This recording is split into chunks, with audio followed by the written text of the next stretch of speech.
Good afternoon, everyone. We are starting with our webinar today.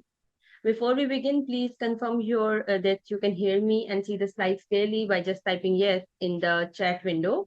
And also, we would like to hear from you about yourself, your name, your designation, and the country you are based in. It's a pleasure to see an international audience of people from multiple backgrounds, and great to see you all. Thank you so much for confirming. I would like to thank you all for registering and taking time out on a Sunday to learn about the Emergency System Survivability Assessment (ESSA) methodology, a standard-driven approach with real case studies. My name is 𝐊𝐿𝐿𝐿𝐿𝐿𝐿 and I will be your introductory speaker for today. It's our pleasure to host this webinar for you. This is our 96th webinar in the series of technical webinars that we are conducting every month. We have as a practice, we conduct one webinar every month. Please follow us on LinkedIn, YouTube, and also keep checking our websites to stay updated about our latest updates. Today, we have an experienced panel of speakers with us, Mr. Ijazul Karim Rao. He is Managing Director, Principal Integrity and Safety Consultant at Velosi. Then Madam Mubina Khatun, she is the Director, Engineering Services at Velosi. And Mr. Anthony James William, who is General Manager, Global Sales with us. So today's webinar will be covering Velosi introduction, then our main topic, that is Emergency System Survivability Assessment, ESSA, then standards and regulations related to this topic, case studies, overview, and question and answer at the end of the session. So I'll begin with Velosi's introduction. Velosi Group was founded in 1982 in Malaysia, and it was acquired by Apple Spain in 2011. So far, we have 43 plus years of experience in the industry, and we are covering multiple industries and giving our expert services in asset integrity management services, HSE and environmental services, engineering services, software services, and training services. We operate globally through our associate offices in Middle East, Africa, and Asia. Our corporate offices in UK and the head office is in UAE. We have associated offices in more than 86 countries worldwide, and we have completed more than 1,300 projects with 500 satisfied clients so far. Today's topic is an interesting one. It's related to Emergency System Survivability Assessment, ESSA we normally call it. And this exercise is mainly being done by Adeno group of companies for every project. So normally, if we try to see it as a layman point of view, like what is emergency system and what is survivability assessment. So if these two topics we try to link together, emergency system means normally we all understand firefighting system, fire and gas detection system, somewhere emergency shutdown system also. And similarly, there are safety critical elements or safety HSECES elements also are named as. So then we say survivability assessment means what? Survivability assessment means like, okay, we have designed, we have installed, we have commissioned the HSECES system or emergency systems, whether this system would be able to perform when real emergency would be there. Or along with the emergency at the plant, this system will also stop working. For example, if, God forbid, there is a fire at the plant, at that time, whether fire and gas detection systems, wires gone also affected. So in that scenario, there would be no detection in the control room. So it means that the wires for the system should be either IEC 331 or 332, like either fire resistance or fire retardant, so they can withstand. So those aspects where we see that the emergency support system or system which supporting the emergency at the plant would be able to survive and perform their function during the real emergency. That study is called ESSA. So what we try to understand, like whether like emergency support systems or the systems which are needed under the emergency situations, whether would remain operational during the emergency Number two will be help to minimize the risk to the human life and assets. Then it will also help us to improve the emergency preparedness, resilience also. So keeping a focus like what ESSA mean, two things. What is emergency support systems and what is the survivability? And if analysis of the system to evaluate that system would be able to perform during emergency as it was intended to perform, that process is called ESSA. That study is called ESSA. Now, safety assurance is one thing. Like why we install these systems? So as system could be protected, plant could be protected, asset could be protected, then facilities could be protected, people working on the plant could be protected, or in case of any emergency, like there could be a fire, there could be a leakage, there could be any abnormal situation which we need to manage in any running plant or running facility. So that study objectives, first of all, is safety assurance. Second one, we wish to continue the business as usual. Then these systems are installed as per like regulatory requirements, like regulatory compliance requirement. Like in America, there are safety standards like OSHA. They are having a specific requirement to be met by the installation and by the functionality maintenance of the safety or the emergency support systems. Similarly, HSE Executive UK has a certain requirement which should be met. Similarly, under ad hoc regulatory requirement, there is a requirement to demonstrate, like first of all, the emergency support systems are installed and they would be able to perform through a mechanism which is called ESSA study.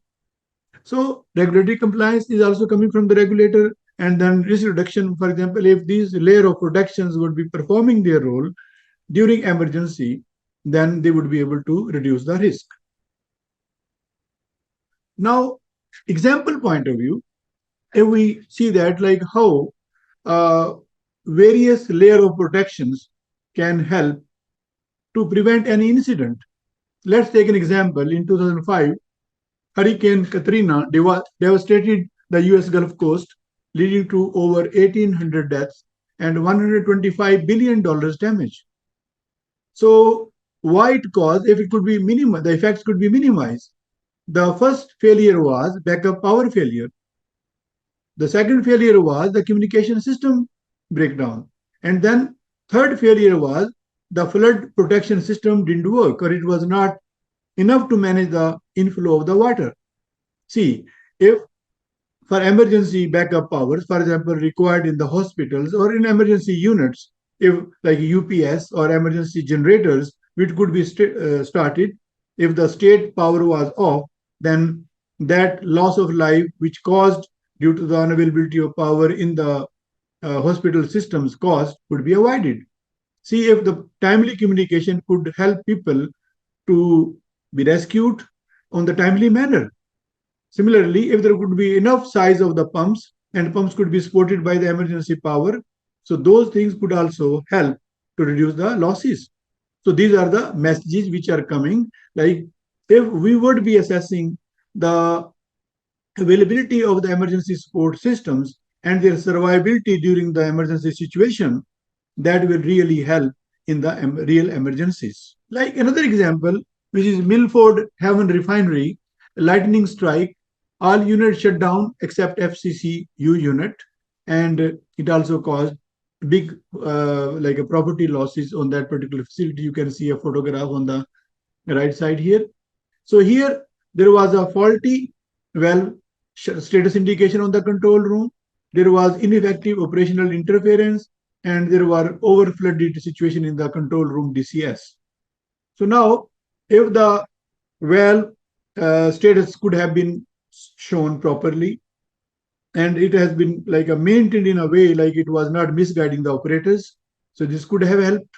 Then the operators interface, or if they could know the real situation on the facility, and if something is not getting shut down, then due to CCTV, due to the uh, like communication between the field operator and the control room, they could have taken required action.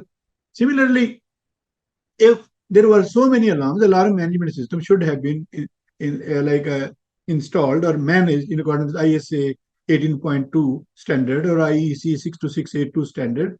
So there are standards which could be able to help to avoid that situation. This is like another example.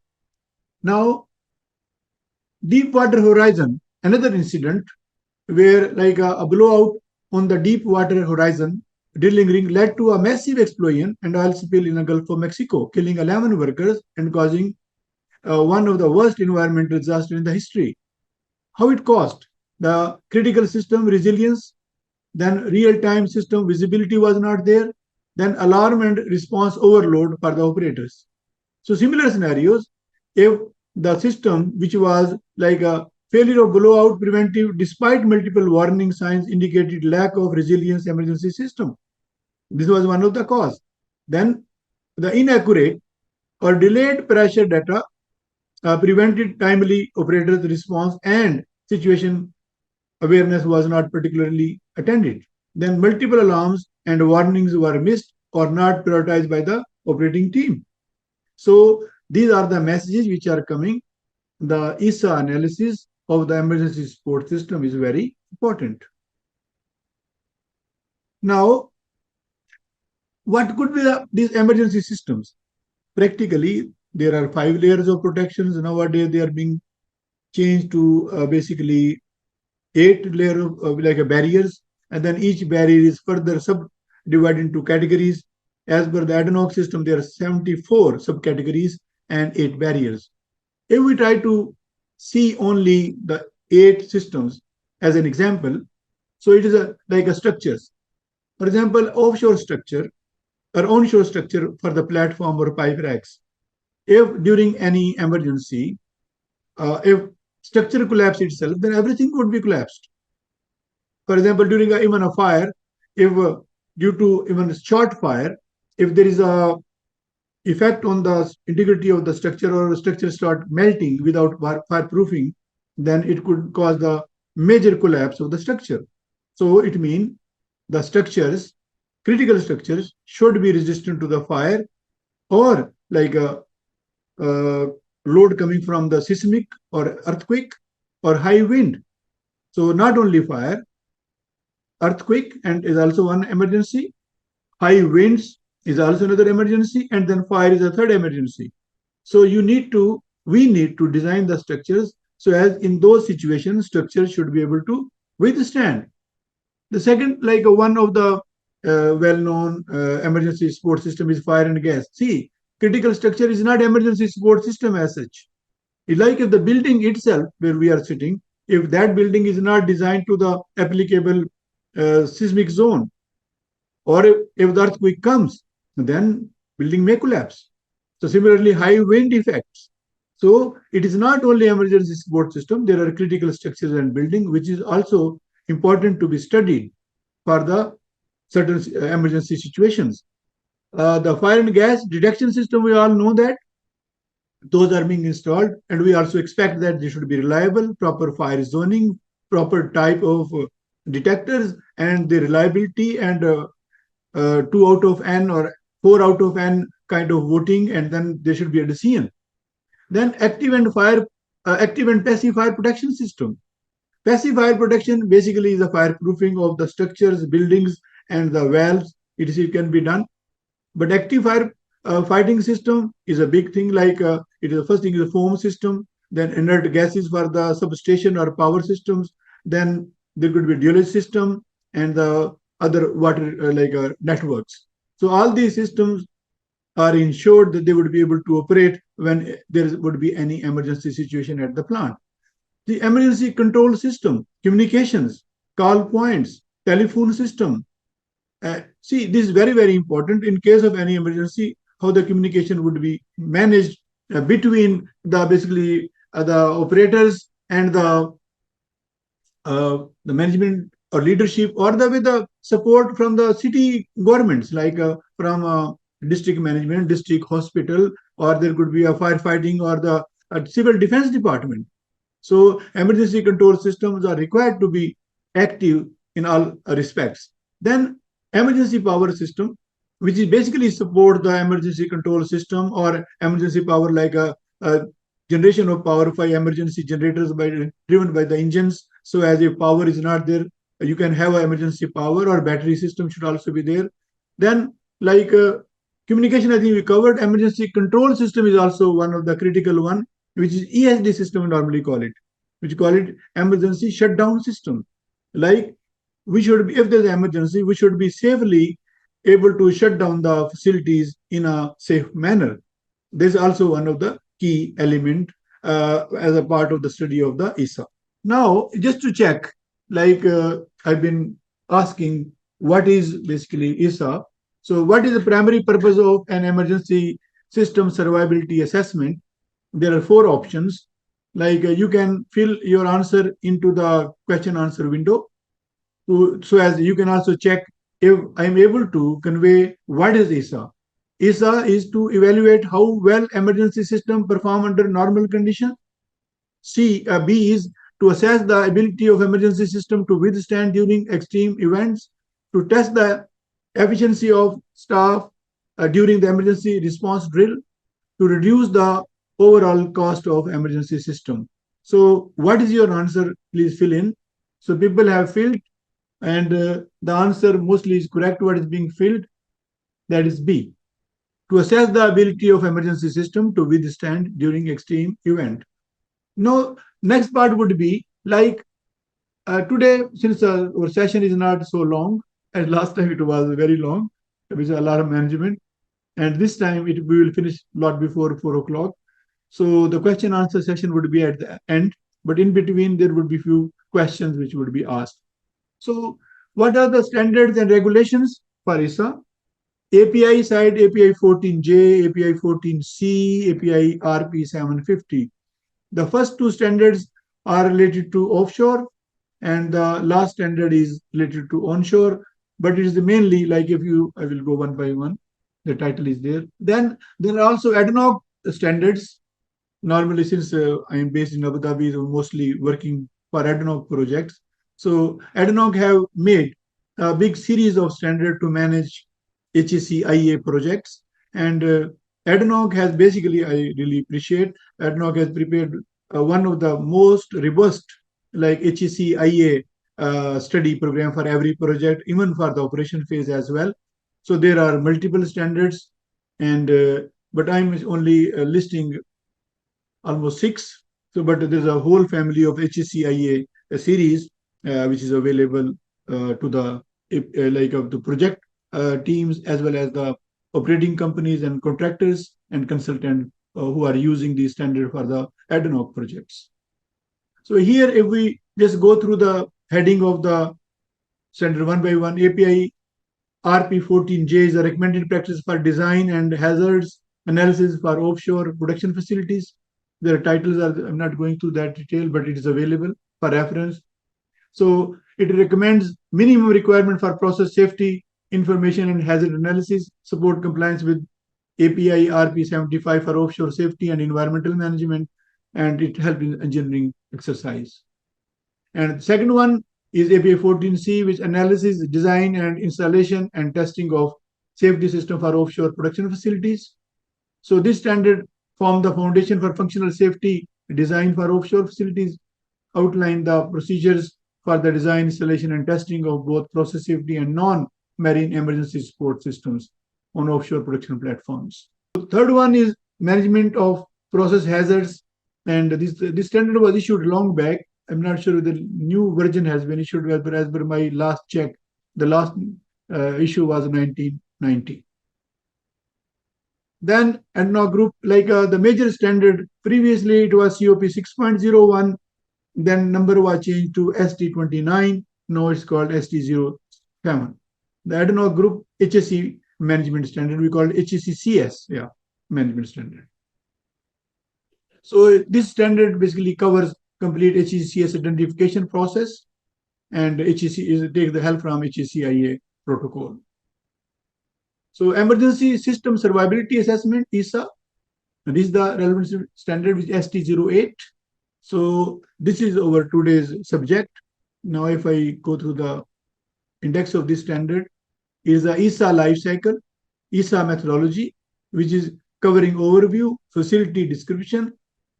MAH mean major accidental hazards, emergency system identification, survivability assessment, ESSA workshop, then action plan, ESSA report. So these are the like a normal within content-wise ESSA team and competency requirement, milestone review and approval process, and so on. There is ESSA worksheet is also there, and typical emergency systems are also there in the appendix. So this is the one important standard, and it can be referred if ESSA assessment is required. So this since is a ad hoc standard, so other companies, if they wish to follow ad hoc standard, they can also follow it. Then another one is like how we do hazard like identification, and this standard are innovative OHID also there. So there are 3 workshops which are done. Like hazard is related to safety, innovate is related to environmental effects, and health related effects are covered under OHID standard and workshops. Then as a combination, as a process, like a hazard workshop, then let's say safety side, BOTAI workshop, QRA, FERA, and then HECS identification. And then there's a 𝐶OMA report, and 𝐶OMA is like one of the major safety study report we called, also a part of HSECIA, and this is covered as per the requirement of ST06. Then FERA. FERA is also one important standard, which is like an initial part for the ESSA. Like we'll go next for the ESSA process. Like when ESSA study is done, so first of all, we try to look at like a hazard workshop, then BOTAI workshop, then FERA and QRA studies are done. And as a result of these studies, we try to see if all the HECS systems or safety critical systems are identified. Then we try to see if the system is at acceptable level or not. That is the ESSA assessment process. This like assessment is not so difficult, but only thing is the process it follows, that is like not so straightforward, and a lot of efforts are required to reach up to that level. Then the next standard is QRA standard, which is ST10. The complete details are provided in this standard of ad hoc, and it's a very useful standard to carry out quantitative risk assessment studies. Now, after like going through, so today, previously our introduction was quite longer, but this time our introduction of the study or background is lesser, but we are spending more time on the case study, how it is covered. So in this study, we will cover a little bit on the hazard workshop, BOTAI workshop, FERA, and then these reports coming out of FERA study, then how we identify HSECES, and then how we assess the survivability of the like emergency support systems. Here in this project, we have basically carried out ESSA assessment was done as a part of HSECIA update of the existing gas facilities. Basically, I have changed the name of the facilities, and also we are only showing small portion of the study, so as we are not reflecting the real situation of our client. So we have modified. The case is taken from a real project, but it has been modified with respect to the location, the tag numbers, and it is also merger of more than one location. So as we are not giving any company secret out as a part of this presentation. So it's just for the presentation of the methodology. It's not an actual case. So it should not be seen as an actual case, because actual case we cannot demonstrate on an international platform like YouTube or on the webinar. So here, what we studied as a part of the project, I'm just after modification, it is the gas gathering system, central gas processing facility, production pipelines, and sulfur handling station was also covered as a part of this study. So deliverables like hazard innovative workshop and reports, BOTAI workshop and reports, HECS, SC, C register and performance standards, update of like QRA should not be ICRA, should be QRA, like integrated. ICRA mean integrated QRA. So fire and explosion risk analysis, FERA, then emergency system survivability assessment, ESSA, escape, evacuation and rescue assessment, ERA, then toxic gas dispersion modeling, COMA report, review of existing company HCMS, EIA report including PPC, ORA, and HCIA dossier. Those were the deliverables, like delivered as a part of the project. And over like today's focus is only ESSA, basically, and which correlation point of view, FERA is a basic support study for the ESSA and ERA. So under HSECIA, the people from like coming from Abu Dhabi aspect, they know that. But other than ADNOC, even nowadays, Saudi Aramco is trying to follow this approach, but not full-fledged. Similarly, Qatar Energy, they're trying to follow this approach, but not full-fledged, but up to in the parts and pieces. Whereas ADNOC is at the forefront since many years. For every project, these studies are carried out as a part of like each project study. For example, first aspect, their OHED, INVID, and hazard workshops and reports, then hazard classification, then MAH and non-MAH mean major accidental hazards and lesser accidental hazards. When we say major accidental hazards, mean in any hazard, if one or more fatalities may take place, that is called major accidental hazard. So the major accidental hazards are further quantified under like detailed studies where we carry out QRA, FERA, CIMOP, and MOPO studies. Then as a result, we carry out ORA, EIA, and AR noise modeling. Then ESSA and ERA studies are coming as a part of the same HSE studies and COMA studies. So you can see that it is in combination. So if somebody asks you carry out ESSA study alone, so that would be practically impossible, like not so possible if the FERA and hazard studies are not performed before. So to carry out ESSA, it's important to have hazard and BOTAI workshop, and then FERA study, and then ESSA study can be performed. So more details like here under COMA, these reports are submitted as a part of COMA, like major accidental hazard MAH identification, which is a part of hazard. Then major accidental hazard MAH assessment studies, which is QRA, FERA, ESSA, ERA, and H2S zoning study. And then HECS register and performance standard, it is done as a feed stage, then retail engineering stage or EPC stage, then operation phase, HSC critical activity register also prepared. Then there's alarm demonstration, risk reduction measures, cost benefit analysis, and then emergency facility response plan, ERP, is also prepared. So in this way, if you are familiar with HSECIA protocol of ADNOC, then this is the whole family of the COMA, the control of major accidental hazard report. And ADNOC has taken this concept from HSE Executive UK. It is not driven by OSHA, America, it is driven by basically UK HSE standards. Now, coming to our subject, like when like same approach, a little more detail, HECS and SC that support emergency response for the facility, that is the one thing, identify those HECS and support system. Then we have to assess their vulnerability, like how these emergency support systems, as I gave you the 6 example earlier, can be impaired, can be affected by the environment, can be by the situation, by the emergency. Just I gave you the example of like a steel structures or buildings or offshore structures. If those could be collapsed by high wind or seismic, it means emergency is coming from the high wind or from the seismic like a zone or a seismic activity. So they should be able to withstand. Similarly, with a fire, the structure should not be the first thing to collapse.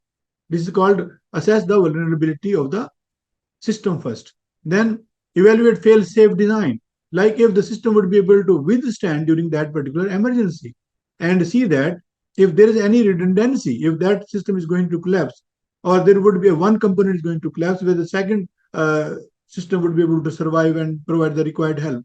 And if there is any gap identified, as a part of this study, then we have to basically provide some recommendation to increase the ESSA, the emergency system survivability results. So what HSECS, Innovate, OHIT, 3 workshops are there generally, but our focus is mainly on HSECS. So here is a HSECS workshop where we issue term of reference or the scope.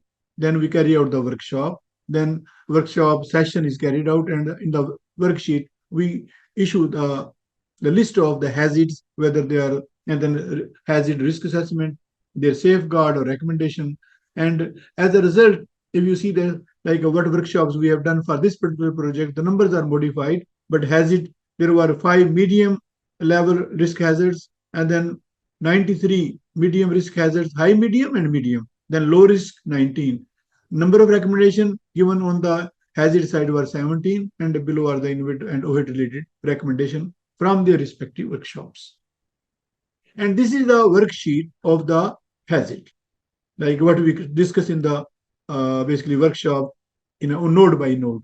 Like here is a hydrocarbon, refined hydrocarbon, other flammables.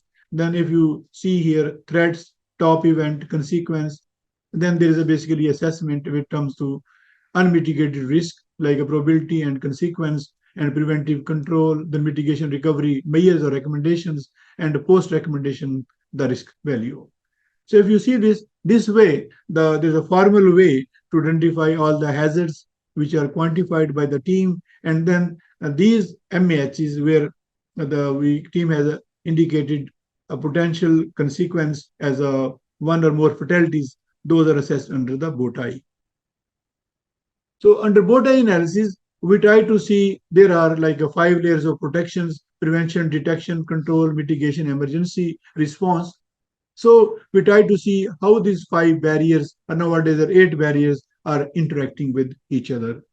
If you see this in bow tie, we try to see the threat side is the left side, and then the escalation factor, and then prevention factors are there. And if the escalation factors, we have to see how the escalation factors are being controlled. This is the hazard and top event, like LOPC, mean loss of process containment, and top hazard, right? So here, basically, safety critical activities are identified on the prevention side. Then consequences are basically mitigated. For example, by fire and gas detection system, by firefighting system. So these can help. So we have to assess both the prevention side, like layer of protections, and mitigation side, layer of protections. Similarly, like how we say that first threat on prevention side, first control, second control, the top event. On consequence side, there are also mitigation control 1, 2. There are multiple, like a layer of protection, as we indicated earlier. Those are shown in the basically bow tie, and further expanded, and then we go to the more details, like response, like prevention side, for example, inherent safe design. Then there could be inspection and maintenance activities. Then there could be like a management of the BMS, or like burner. This example is we're taking the burner system is causing the problem in the furnace. Then what kind of protections are provided on the prevention side? What kind of mitigation actions are provided on the consequence reduction side? And then it is reaching to the tag level. There's a further down and down. So I'm showing up to 3 level. So bow tie is the key area where we try to identify the layer of protection up to tag level. First category level, first barrier level, and then category level, and then tag level. And these are the basically the 8. If you see that cheese model is coming from Adenoc, and also HSECES, SCEs from the UK standard, UK HSE standard. So here there are 8 barriers. First one is the structural integrity, then process containment, ignition control, detection system, protection system, shutdown system, emergency response, and life saving. Then each one is having further categories. Like pressure containment is having 17, and similarly, if you try to see, 6 barriers are there under structural integrity. Then ignition control, there are 7, and under detection system, there are also 7 subcategories or categories. Then protection system, there are again 17, and Shutdown system, there are 6. Emergency response plan, there are 9. And life saving, there are 5. So, like how we try to identify in a practical world, this is also one of the methodology of HSECS identification. Like once you have a asset register available, then we try to see that, like, does the location tag have a role in prevention? Does the location tag have a role in the detection? Does the location tag have the role in control mitigation? And then does the location tag have the role in emergency response plan? Identify the location tag, non-HECS. This way, our HECS, we identify all the tags. And has the ones we have has the HECS status of the location tag been validated, incorporated validated HEC list in CMS, and then like a task list and their MAT, minimum assurance task. For all these, HECs are ensured. This is a further work which we are not covering today. So here, this way, for each facility, we try to identify the HECCS or SCEs elements system by system, and you can see some example like area wise. So we have shown the basically number of tags here. No, not number of tags, number of categories. So what HECS SC overview, like what HEC or HECS HECS mean HSE critical equipment system or safety critical elements overview. So some of them we are explaining here, not all of them because of time constraint. So our objective is to explain what is ESSA and how does ESSA help in ensuring the safety and survivability of the facilities in case of emergency. That is the objective. So here, the first thing is emergency shutdown system, then fire and gas detection system, then active fire protection system, passive fire protection system, electrical emergency system, like a UPS or emergency generator. Like, if you see this, we are only focusing on 5 systems, not all. So, if we go next, under emergency system, there are critical structures, emergency shutdown system, relief system, flare system. Then, under detection system, there is a flammable gas detectors, fire and smoke detection system, toxic gas detection system, manual alarm call points, emergency alarms. Then active fire protection system covers deluge system, fire water and distribution system, clean agent or gaseous fire protection system, mainly for the power like substations. Then passive fire protection for the basically for the structures mainly. Emergency response like emergency and escape lighting, emergency communication system, uninterruptible power supply or UPS for emergency lights. Then, like, these are the systems we identified. Now, how we reach up to those systems, there is a concept of fire and explosion risk assessment, FARA. FARA, like how we do it. It is a part, just like a QRA. We have to identify the isolatable sections, their parts counts, and then first of all, isolatable section, then their parts counts, inventory calculation, composition and fluid, and that is modeled in the software. Safety or FAST, we are using the DNV software. So, or you can use other software also equivalent to one. And then as a result, we see the impact on the different receptors and accidents wherever the values are increasing the limit. And then we have to see also where we need active and passive fire protection role. And then fire and explosion risk assessment, where our workshop is conducted, then conclusion and recommendations are made. This is a FARA activity, so I'm not covering full FARA today, only the approach, so as you can understand how to reach up to ESSA. So those the same steps 8 are there.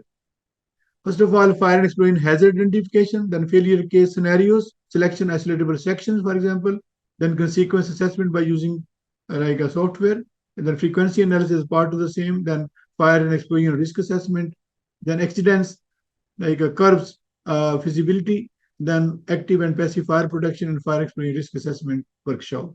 So these are 8 steps, but there is also like a FARA is done as a part of, just like a QRA, we have to use the quantitative risk assessment model to carry out FERA, or there is also BRA, building risk assessment, QRA, quantitative risk assessment. These studies goes hands in hands. Then what we study under FERA, like effect of the jet fires, effect of the pool fires, then vapor cloud explosion and dust explosion. See, the effect of the jet fire on the structures or buildings. Pool fire mean if there would be oil or condensate, it can have a delayed fire and that fire can continue for a longer period. And if there's a vapor and clouds are somewhere collected, it may also explode, and dust may also explode. So these are the 4 fire scenarios which are studied under FERA. Then, like, how we do that? Isolated section identified as a part of living QRA is considered for FERA study as well. Typical worst credible fire and explosion scenarios are considered. Then worst credible fire is like as a result from the 10 mm leak or the 25 mm leak or 4-inch holes like a full rupture. Those all scenarios are considered as a fire scenario. As a result, the major accidental hazards, which we basically got from hazard workshop, like there were, for example, MAH09, MAH10. There are numbers for each MAH scenario, like a well fluid 3-phase mixture from sour gas, condensate, and water, then sour gas and condensate, then propane coolant, sour condensate, and then loss of containment. There is a top event, loss of containment, release of propane coolant, loss of containment. So these are the end result, like MAH, description, and the top event.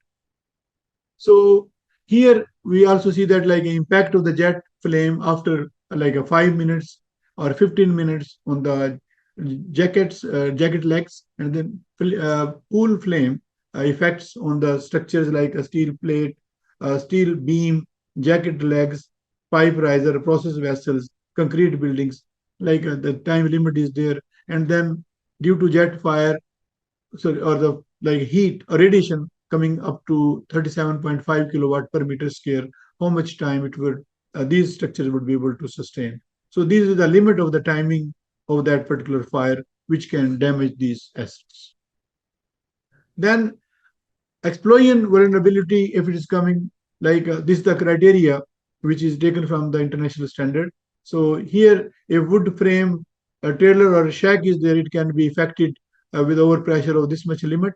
And similarly, sequence-wise, you can see that wood frame, trailer, or shack, isolated buildings overturn, roof and walls collapse, complete collapse could be also there, and total destruction could also be there. The 0.07, it will have a little effect, then 0.14, complete collapse, and if the pressure goes to 0.34 bar, it can cause total destruction. So similarly, like if you take the other example of a steel or concrete frame with unreinforced like a masonry infill or cladding, then result is 0.1 bar wall blowing, then 0.14 bar roof slab collapse, 0.17 bar may cause pressure, explosion pressure, complete frame collapse, and then 0.3 bar total destruction of that particular building could take place. So this is the criteria which is ensured that is not created by any asset inside the plant. Then there is a DL, design accidental load, like for fire it is 10 raised to the power -6, 10 raised to the power -6 and -5. Explosion, the probability of the risk should be 10 raised to the power -6 both sides. So for critical structures, like the risk aspect, acceptable alarm is 10 raised to the power -4, demonstrate for 1 into 10 raised to the power -5 aspects. HSE critical equipment and system, the acceptable risk is 1 into 10 raised to the power -4, and demonstration should be done to 10 raised to the power -5. This is for the fire, and for explosion also the same number. Then plant access areas, like if the same as receptions, like receptors or the areas what we assessed, like these are the plants and these are primary structure of the peak receivers, and then non-identified means we didn't identify, but the tag numbers are there as a system, like 7211 SS01, 8221 SS01. The numbers are changed to disguise the identity. And here, impairment of escape routes are analyzed in detail in ERA. Basically, that's why it's not being covered this study. Due to their proximity, the ESDVs and BDVs could be vulnerable to fire impacts. However, ESDVs and BDVs are found to be fail-safe and fire-proofed. Hence, no further assessment required. Further detailed survivability analysis of the safety critical elements is conducted as a part of emergency system survivability assessment study. Hence, this won't include in the FARA analysis in detail. So now, what hole size are considered, like a small 2 mm hole, then 5 mm hole, 10 mm, and 100 mm as a rupture. So these hole size are considered for the process area. Also same for the pipeline size as well, where we have taken leak size 10 mm, 50 mm, and 100 mm. Some small leak, medium leak, and large leak. 150 or FBR for the full bore rupture, basically. Full bore rupture is FBR. So as a part of FARA, there was an event tree analysis for the fire. For example, accidental release of any hydrocarbon. First of all, it may ignite, yes or no. If no, dispersion cloud only. If it ignite, then there could be a jet fire or a pool fire. If only dispersion cloud further ignites, yes. Congestion, like if they reach to some congestion confinements, then there could be a vapor cloud explosion, or there could be a flash fire. If no, then flammable gas dispersion or toxic impact would be considered. So this is the event tree analysis which is used under FARA analysis. So under flammable gas dispersion assessment, what we try to see, instantaneous dispersion model applied to 25%, 50%, 100%, at the lower flammable limits. Then horizontal downwind release scenario used to assess worst case plume extent. Then instantaneous release scenario applied to assess rapid vapor dispersion. Then fatalities may occur within the cloud due to direct contact with the ignited vapor. Then thermal radiation effect are minimal outside the cloud due to short fire duration, if it is the case. So these scenarios are covered under flame gas dispersion assessment. So fire and explosion risk assessment, if we see that in the each isolatable section, the results are seen as horizontal position, weather condition, flammable dispersion, then jet flame length, radiation effects, pool fire effects, then radiation effects early pool fire, and radiation effect late pool fire, overpressure length also, levels. So in this way, the reports are generated in detail as a part of FARA, and same report is used under ESSA assessment. So here, jet fire assessment point of view, in the following unit are under alarm: 7211, inlet separation, condensate stabilization, and gas sweetening. Inlet separation, condensate stabilization, and gas sweetening, they are under alarm. Then process gas plant, the worst credible scenarios, then flammable length, thermal radiation, which is meeting the low or lesser than 37.5 kilowatt per meter square at distance. Then impairment frequency events per year. This is the aspects. Pool fire aspect, same way, the 7211 inlet separation, the following units are under alarm as low as reasonably practicable, mean acceptable limits. And then the units wise, in the worst credible scenario, pool diameter, thermal radiation, and impairment frequency event also assessed. Then vapor cloud explosion assessment.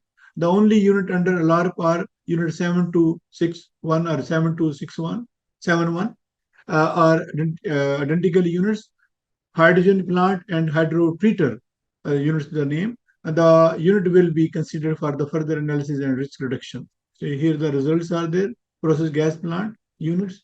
Worst credible scenario for the vapor cloud explosion. Then overpressure 0.45 bar. Then this is basically the unit. Then impairment frequency event per year. Then escalation analysis. For example, as a part of FARA, you also see that how a situation may get out of control, like a potential failure event leading to escalation were identified using consequence result and site layout. Then equipment-specific barriers for prevention, detection, and control and mitigations were reviewed. Recommendation provided to reduce risk to alarm as well as reasonably practicable. Then inter-unit escalation risks were analyzed based on both consequences and risk during the workshop.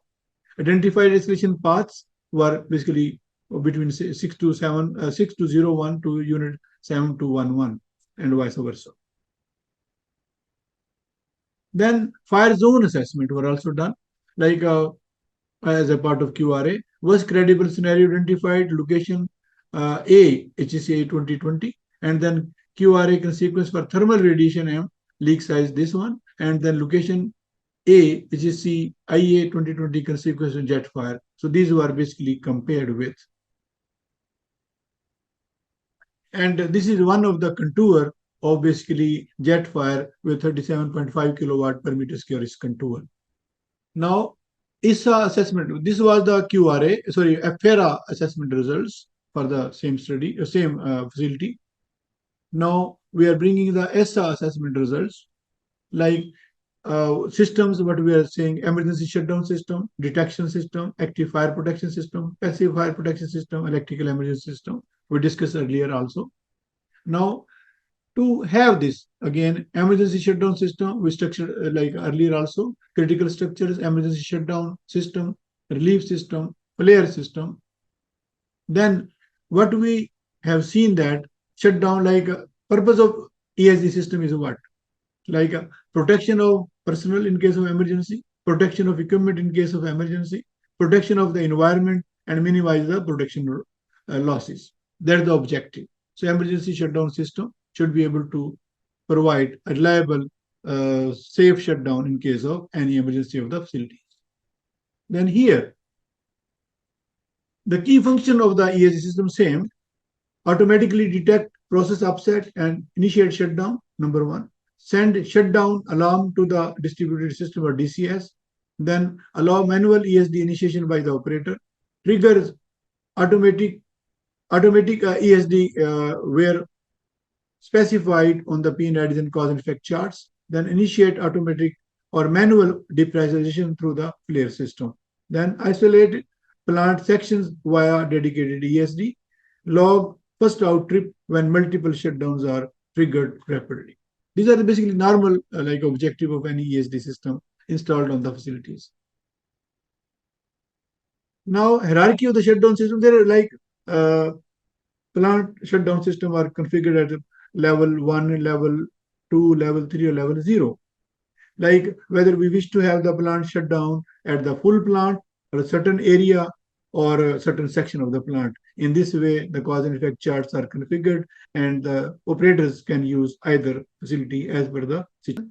Like a purpose and like a protection mechanism, for example, this is a relief system, if we say that. Why the relief system is installed, like if there is a fire or scenario in the plant, first thing is when we press the button of ESD, all the incoming fluids are basically closed, incoming ESD valves are closed, and no fluid would be able to enter into the facility. Secondly, the blowdown valves are open to the flare. So all the inventory is released. So it means that as a part of the emergency shutdown system, the important thing is the relief system.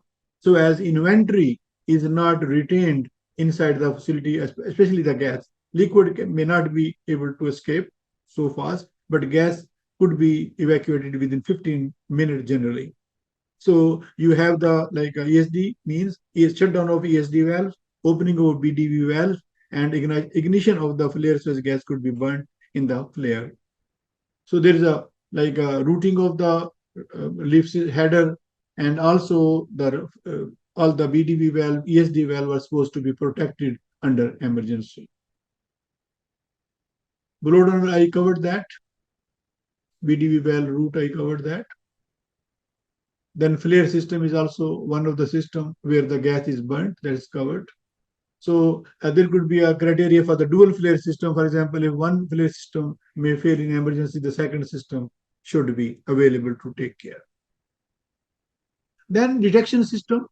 As I was just explaining, detection system also like fire and gas detection system. So there are four type of detectors.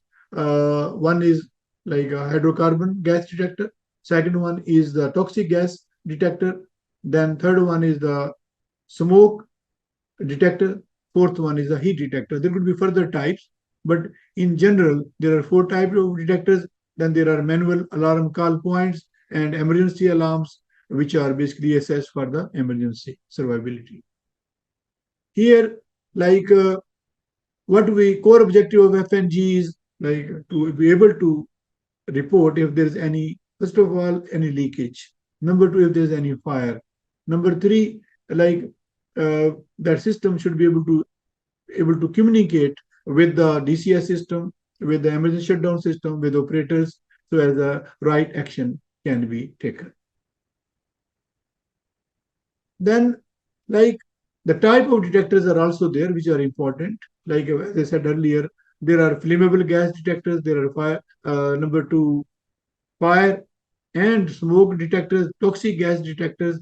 So all these type of detectors are very important to work as per their zones and as per their like types. For example, in any area, if there are two detectors, for example, one is a gas detector, other one is a toxic or H2S detector. So if gas is being leaked, then both detectors should be confirming the situation. If only gas detector is reporting leakage, but toxic detector is not reporting, it means that either toxic gas detector is not non-operational or faulty, or there could be a faulty alarm or the false alarm from the gas detectors. It is important that both type of detectors are playing their role. Similarly, if we take the example of smoke and heat detectors, so if there is a heat, there should also be smoke in that area. If but only one detector is showing the situation, other is not, then there could be some miscommunication or there some fault system. So to make sure the detection system is rightly guiding, so there should be proper zoning and type of detector in each area, and the reliability should be established based on the minimum number of confirmed detections before any shutdown or associated decision could be made by the operators or by the emergency shutdown system. Flammable gas detection system wise, if we see that there is a what objective which I covered in the like a previous discussion also, but my slide is telling me detection system are tailored, hydrogen specific sensors, comprehensive coverage, detection range span 0 to 100% of the lower explosive limits, line of sight, infrared detection, and there are type of detectors as well. Like if you see that toxic gas detectors, either they could be oxidizing type or infrared type. So there are various type of detectors, various make and models, and their reliability, their coverage varies from one manufacturer to other manufacturer. But the coverage, the fire FNG mapping, and the effectiveness of the fire and gas detection system and their link with the ESSA system is also important to be established. Type wise, there is a UV or IR flame detectors are there. Then how the detector should be placed. Then what is the sort of reliability like on the voting system side as well. Then like H2S detector, shutdown logic. Also, we covered that open path detectors are also there. Now, next thing is manual alarm call points, which is also very important system. If there is any emergency, if any operator wish to call the control room or the emergency support team, so these manual alarm call points should be able to work. So the manual alarm call points are installed at critical access and escape points along road within the plant. And then all MACs are double action units. Devices are clearly labeled, like signposted and suitable for outdoor industrial environment.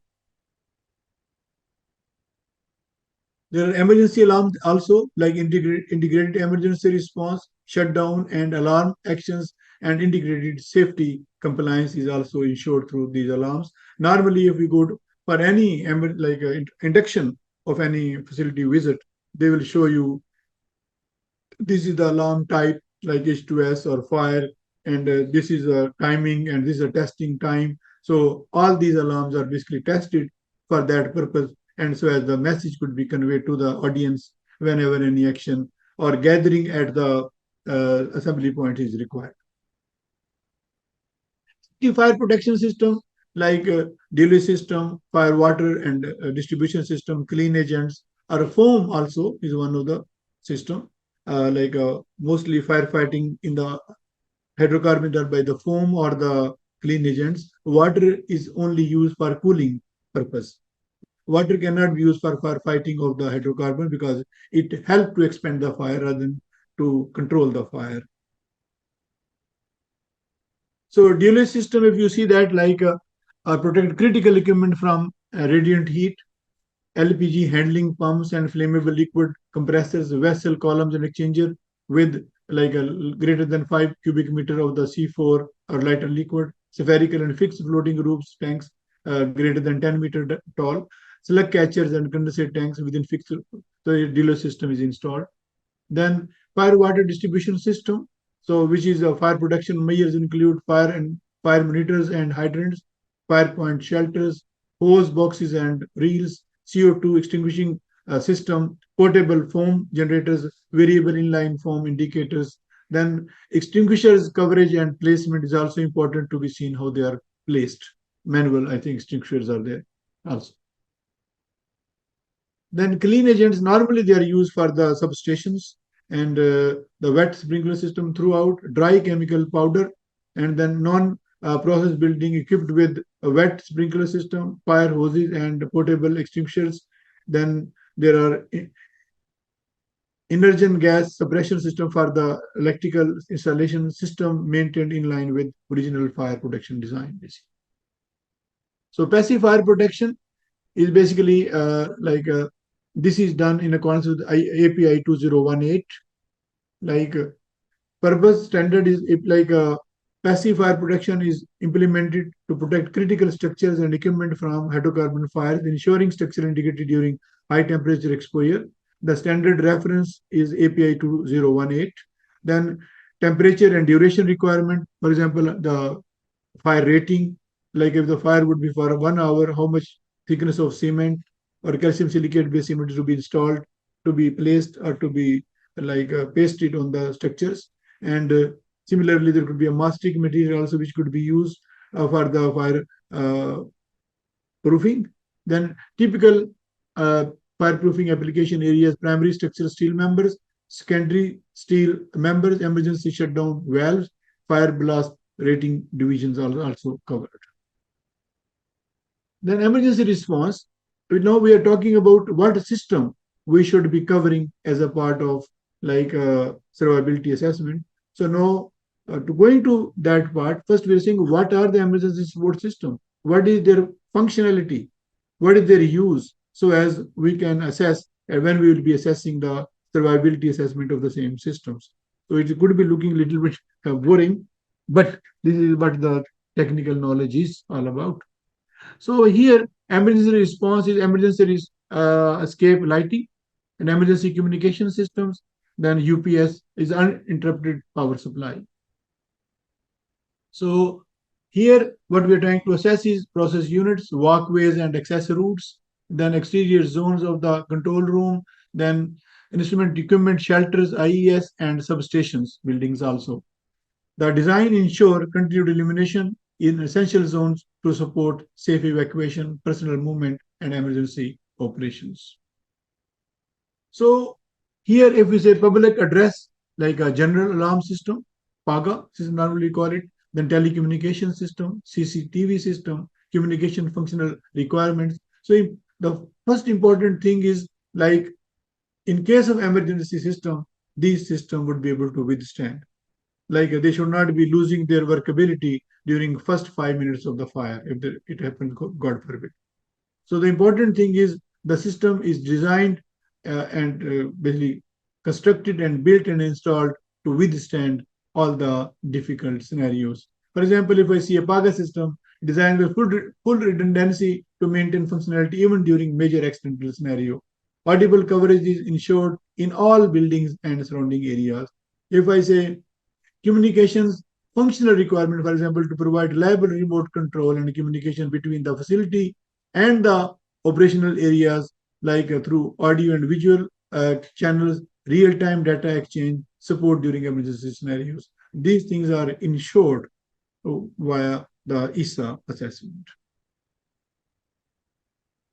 So UPS, for example, if there is a uninterrupted power supply requirement and you need these powers for FNG system to work, for safety instrument system to function, the process control system to function, for flare ignition, for emergency lighting, study and pass on the previous failures. So this should be also covered. So UPS is very, very important to provide the required support to most of the system to operate in the emergency scenario. So now, if we try to see, for example, survivability assessment is a point of view. Like, first of all, we check the vulnerability. Like, what will happen to the system in case there's a fire, in case there's emergency, like in structures or buildings. Fire is not the only scenario, but there is a high wind or seismic action is also important to study. And then accordingly, we have to see that whether these structures would be able to withstand. Similarly, in offshore structures, there could be like a high like wind and waves and water currents. And then there could be also some settlement in the sea bed. So those all aspects are covered as a vulnerability assessment aspects. And then we say if fail-safe assessment, in case if there's a partial failure, what redundancy is available, or how we can provide the required redundancy so a system can withstand. So survivability assessment in ESSA is done three aspects: vulnerability assessment, fail-safe assessment, and then redundancy assessment. This is the function. This is what we are talking about. Then, if we see the critical structures, how we do it. So now, this is the last part of our presentation, and everything what we did up to now, like it's a cooking some particular dish, we try to bring in everything. Now we have to just put in one pan, give the required cooking time, your food would be ready. So same is the case here. ESSA as such, if we see, is the name of this particular like a sheet, which is one, emergency system overview, vulnerability assessment, fail-safe redundancy, and summary. And here we are saying critical structures. So you will see that in one page where we will be able to answer the questions regarding each stage. But to reach up to these questions, there are hazards identifications, there is a bow tie to identify all the HSECS systems, and then there is also FERA, QRA, VRA assessment, the detailed quantitative risk assessment studies, and then we try to see if all the receptors and all the areas where we wish to assess whether they are safe to believe that this emergency support system would be able to play their role, we are reaching there. For example, if here emergency system overview, provide and maintain structural integrity through the design life of the asset. Emergency system component, substation, and IES buildings in this particular case. Then component, substation and IES building, MH, gas and vapor cloud condensate leading to fire. Assessment, critical structure not impacted by worst credible case, thermal radiation, no further assessment required. System acceptable, yes. Now fail safe and redundancy, this is building, because everything is acceptable, so no further action required. Similarly, summary, substation and IES building, not vulnerable and acceptable. So this is the end result of ESSA. Next, if we see emergency shutdown system, and the topic is ESD valves. Now, vulnerability, ESD valves, gas, vapor cloud, condensate leading to fire, then critical equipment impacted by worst credible case, thermal radiation, hence considered impaired. However, ESD valve located within the process unit at the west area unit are fire protected for fire exposure resistance time, minimum 3 hours, no further assessment required. System acceptable? Yes. So this way it remains acceptable in redundancy as well as a summary. But here you can see that the ESD valve, which are installed in the pipelines or piping system, piping can be impacted by the jet fire. but we are ensuring only the ESD valve. It sometimes looks funny because the pipe is impacted by the fire, then what ESD valve will do. But anyway, the focus is on the downstream of the ESD valve. If something goes wrong on the upstream side, that is somebody else's responsibility in general, but this looks sometimes funny also. Then if we take another example of UV and IR flame detectors, so here gas, vapor cloud, condensate leading to a fire. Then critical equipment not impacted by worst credible case, thermal radiation, no further assessment required in that area because the contour what we saw, these were given in the acceptable range of the risk. Then fail-safe redundancy, not applicable because everything is acceptable in the assessment side.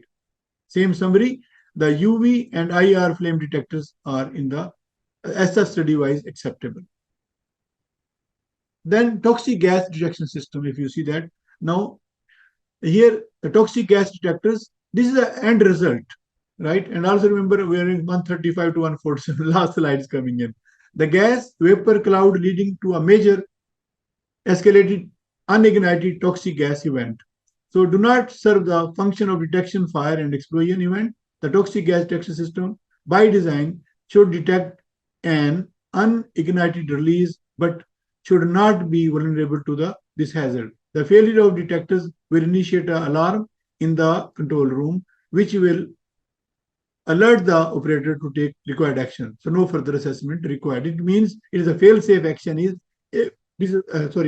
Toxic gas detector will not be working, so there would be an alarm in the control room, and operator will verify the situation by CCTV or by visual or by personal visit. Fail-safe and redundancy, toxic gas detectors not applicable. Toxic gas detectors, like a final summary, is also accepted. Then active fire protection system, we see that critical equipment not impaired by the worst credible case, thermal radiation, hence considered not impaired. So this is also accepted. Then coating or barriers protecting critical structures or a passive fire protection system also. As per PFP, fire protection philosophy, the fire exposure resistant time shall have minimum 3 hours when exposed to hydrocarbon fire as defined in the UL 1709. Normally it is 1 hour, but it is 3 hours in this particular case, which is exceptional, or in the BS 476 part 20, appendix D. Therefore, PFP, like a passive fire protection, is expected to withstand the effects of the fire events. It is also accepted. Then emergency lighting. This is also important, like a lighting unit in the gas vapor cloud condensate leading to the fire. Critical equipment impacted by worst credible case thermal radiation, hence considered impaired. System acceptable? No.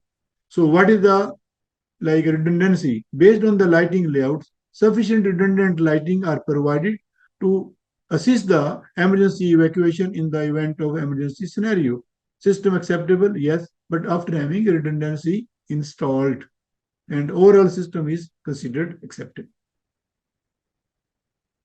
Then outdoor analog telephones, radio, PAGA system, sounders, outdoor horn, speaker, beacons, outdoor CCTV. So critical equipment impacted by worst credible case, thermal radiation, hence considered impaired.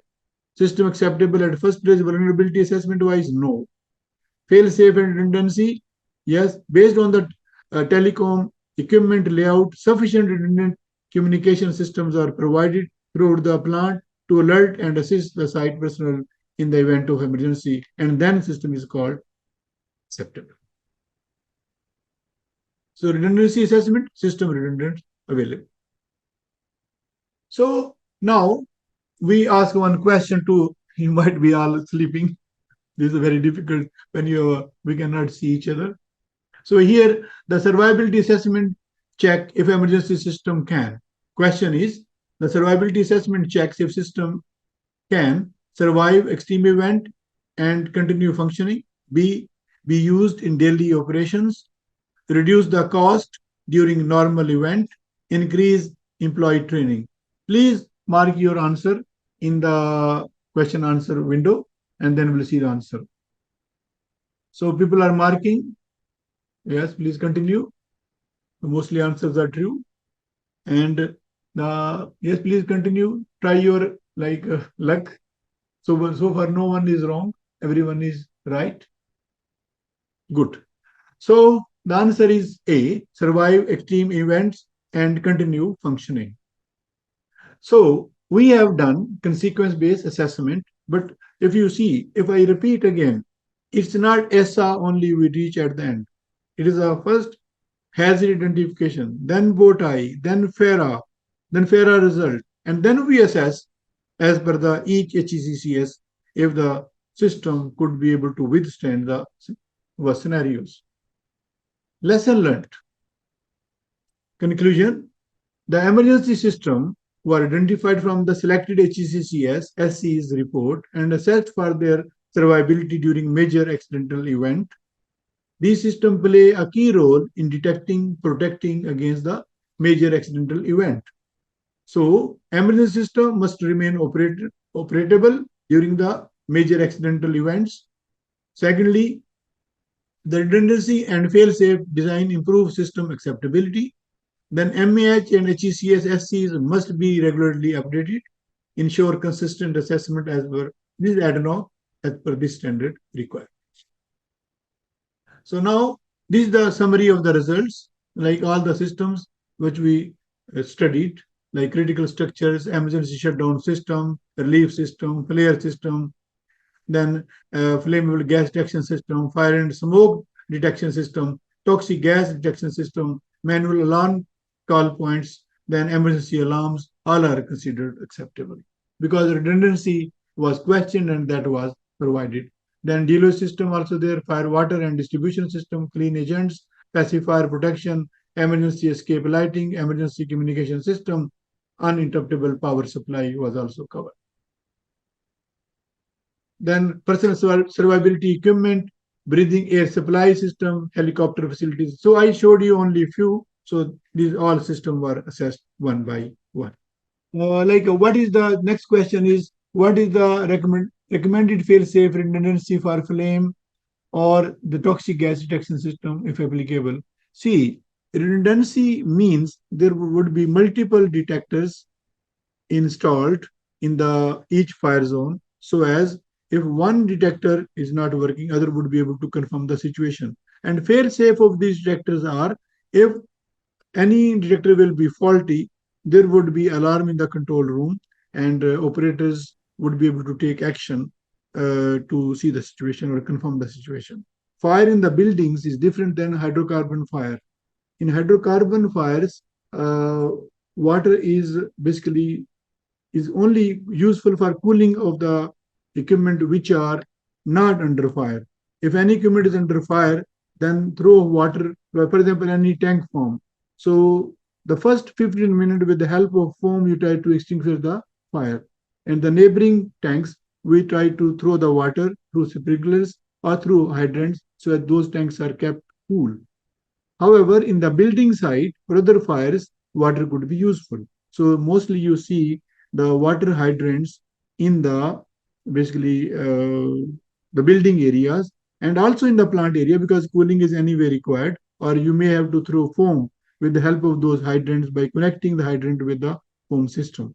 So that could be a second utilization. The safety eye was installed behind a corrosion inhibitor inside the plant is considered as SCC. All eye washes are safety critical, and it's very important that the eye wash, these towers are being properly maintained, and we know that we have read through the accidents like there was an accident, like there was some chemical exposure to a worker, and worker went under the eye wash tower and he opened the water and water was very hot and there was a burning of the operator.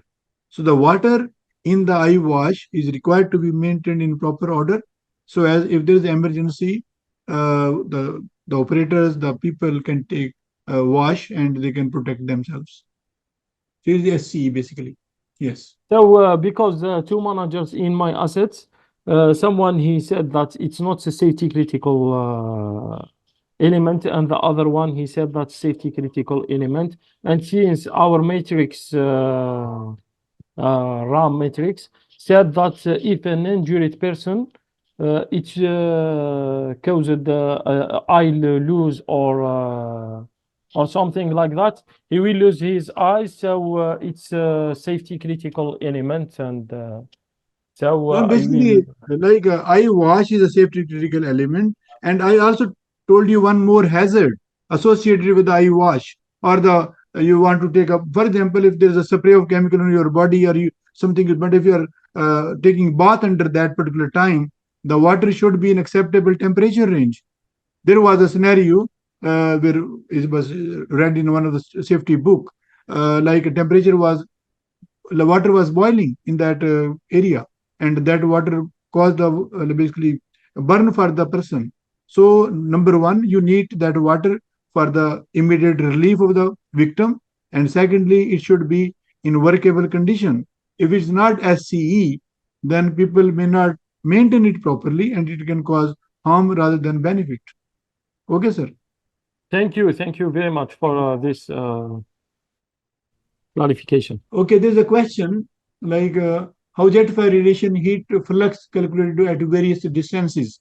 See, the heat flux is calculated by Safety software, so we are not doing manually, but the formulas are there. If we have to calculate like this much gas, this much quantity going as a whole, and then how much fire impact would be there. So it is calculated by Safety software basically. So next question is like an anonymous attendee, what is the basis for selection of any system to withstand during emergency or stress situation?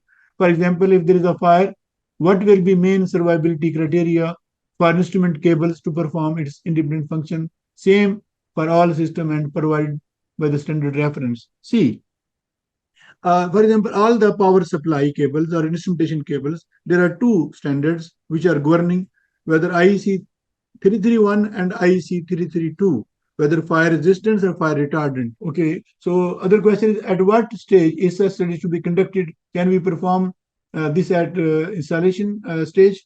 See, in ADNOC, ESSA study is being conducted as a part of HECIA, feed stage and EPC stage, and also at operation stage. So it is done at 3 stages as per the ADNOC code of practice. See, question is, what about the coverage for the elevated tall towers vessel in terms of gas detection coverage? It is a difficult question because the detectors can be installed in a applicable vicinity, but if there are supporting basically structures or platforms, and the detectors can be installed on those basically platforms, because any tall towers will not be like without access, and for maintenance access or inspection access, so there are ladders and there are access platforms, and these detectors can be installed on those platforms to see if there is any leakage or if there is any fire in that scenario. So that is the alternative solution which is available.